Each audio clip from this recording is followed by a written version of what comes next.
Hello everyone, আশা করি সকলে ভালো আছেন। অনেকের প্রশ্ন হতে পারে যে আমরা বালবির রিটার্নস থেকে এই 4 পর্যন্ত অনেক সময় দেখছি, লাভ স্টোরি অনেকটা থ্যাঙ্কস পাওয়া গেছে, কিন্তু এখন তো শেষ পর্যন্ত ওই রকম ভাবে যেরকম হওয়া দরকার সেরকম হয় না। যেমন করে আলাদিনে হয়, আলাদিন আর ইয়াসমিন যেটা কেমিস্ট্রি ছিল সেটা কিন্তু সেরকম ছিল, কিন্তু বালবিরের মধ্যে কিন্তু তার বিপরীত। এখানে লাভ স্টোরি কম দিয়েছে এবং অ্যাকশন বেশি দেওয়া হয়েছে।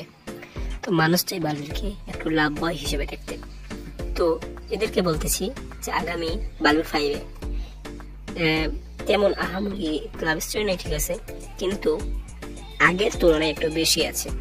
মানে নিজের প্রেমিককে ছেড়ে অন্য আরেকজনের সাথে যখন আর কি সম্পর্ক আছে তখন কেমন লাগে সেটাই এই বালুর 5-এ দেখানো হবে।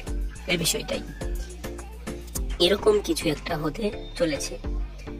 তো এখন এটা আমাদের পুরোপুরি বোঝার জন্য বালুর 5 দেখতে অপেক্ষা করতে হবে। তো আজকের ভিডিওটি এ পর্যন্তই। ধন্যবাদ পুরো ভিডিওটি দেখার জন্য।